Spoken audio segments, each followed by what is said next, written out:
Brother, you ever think of cooking meat with those blades of yours? No. They would foul the meat. Oh, because of the magic on them? The blood. Ah, yes. Carry on then. Ymir, how many stories have you told about Odin and Thor? And all the bad things they've done? Let's see how many we can remember. Seems like Father could use his memory refreshed. My memory of them requires no refreshment. They invaded our home. Yeah, but I'm talking about history. All the other people they've hurt. Let's see. Okay, there was Thor, the stonemason. Aye. He quarreled with his son. Went into the night to find him. Found Thor instead. And there was Thor's son, Hrimthur. Who built the walls of Asgard.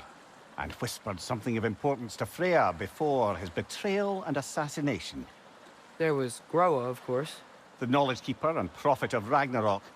Thor murdered her husband, and Odin covered it up before doing her in himself. You can't forget Ymir, the first giant. Odin carved him up to form the realms from his body, and let the torrent of his blood nearly drown every giant alive. What about the giants of Jotunheim? They all seemed dead when we finally made it there. That remains a mystery. Though admittedly, it sounds like the Aesir god's dream. What about Fjorgyn? Thor's mother was a giant, wasn't she? Indeed she was. The circumstances of her demise were murky at best, but not sure I can blame Odin for that one. He wasn't the same after. Oh, I know. There was Skavi, the queen of the hunt. Aye, she spurned Odin's affections, so he tricked her into killing her father. There was Starkather the Mighty, the Jotnar military leader. Slandered by Odin, tricked and murdered by Thor. And there was Thrym the Cunning, the giant king who stole Thor's hammer. Odin traded him Freya to get it back, then sent Thor in disguise to murder his entire court. Who else? Ah, Hrungnir the Brawler, the stone giant. Aye, mocked by Odin, murdered by Thor. Enough of this. But there's more. I do not care. War with Odin is not the answer.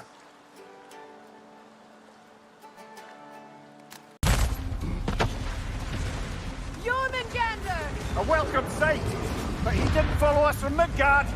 Curious. He'll keep Thor busy at least.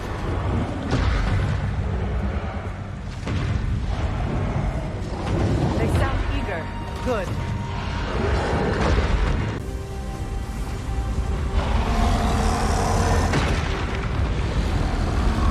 There goes the Alpine reinforcements. We are running out of armies.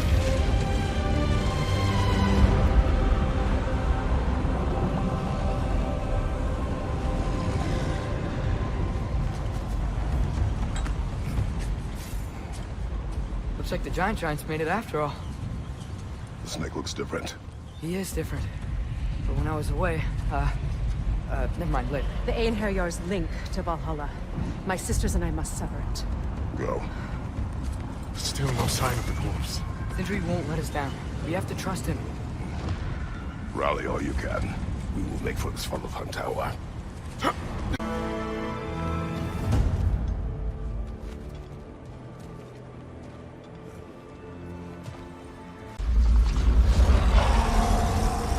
That may not be our biggest problem right now.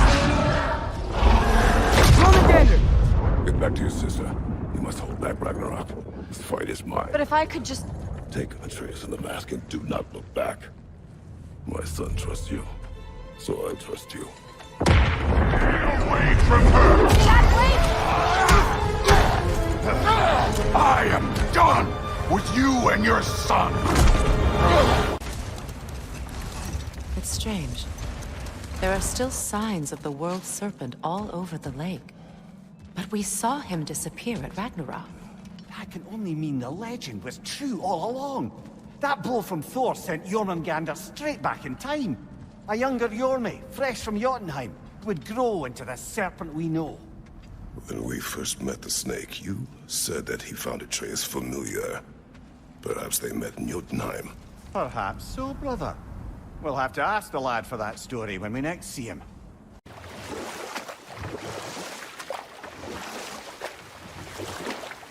Mimir, why did you say Tyr felt responsible for what Odin did to the giants?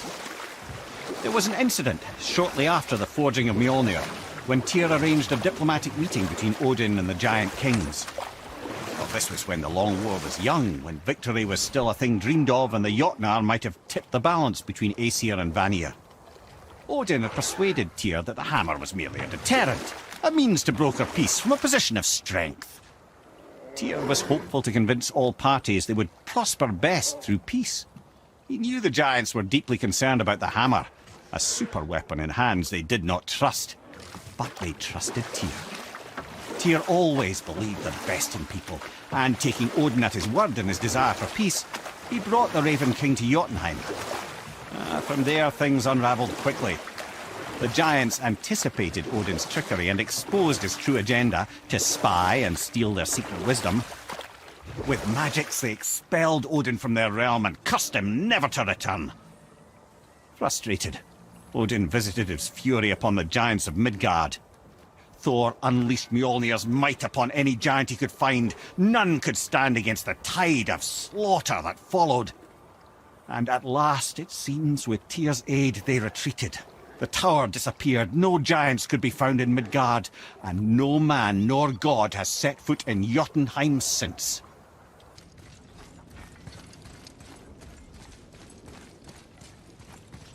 Hello? Anybody here? What is this place?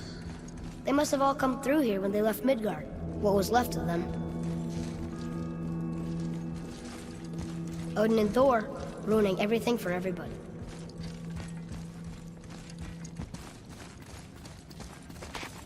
Look. It's Mother's. She was here. She saw every step we took before we took it. Like she was always with us. Watching over us. Leading us home. Let's finish it.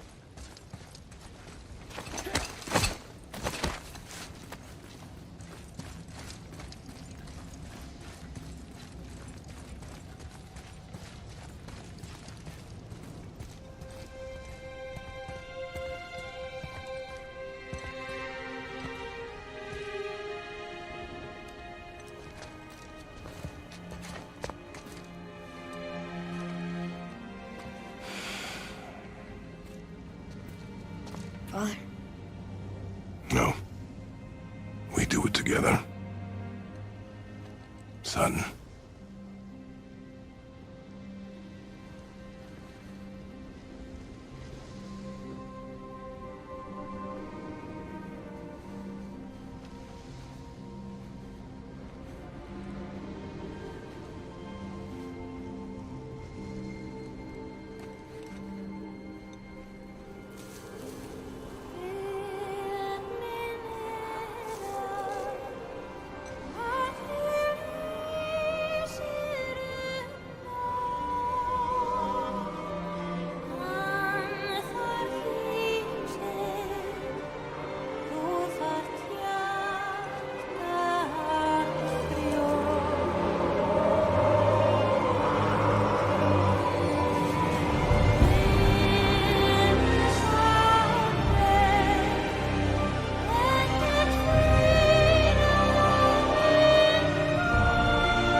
Goodbye, Faye. I love you, Mom. The giants. They really are all gone. There's nothing for us here. Come.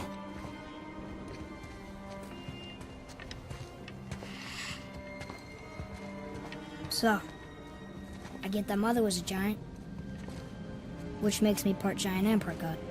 And part mortal. This chisel we seek, what is it? I'm glad you asked, actually. I have just the story for you. There was a giant once named Thamur. A very giant, who, despite his mountainous size, was without question the greatest stonemason this world had ever seen. Proud Thamur hoped to one day pass his vast knowledge on to his son. But young Hrimthur had the heart of a warrior.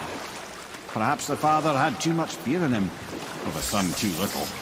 Either way, the quarrel of theirs spiraled out of control, and the overworked stonemason, bonk, struck his son. Thor ran off into the night. Feeling shame and regret, Thamur chased after his son, but in his emotional state soon found himself wandering Midgard, lost and alone. Sadly, he caught the eye of the one person he didn't want to meet alone that night, so far from home. Thor. And? What happened next? You'll see.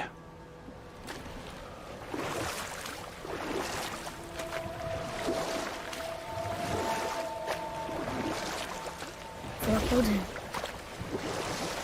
Oh no. He fell in a village? Aye. When Thamur fell, he'd crushed a charming place famed for worshipping the Vanir god Njord. Thor always took credit for planning that one. The truth is, the sweaty ballbag just got lucky.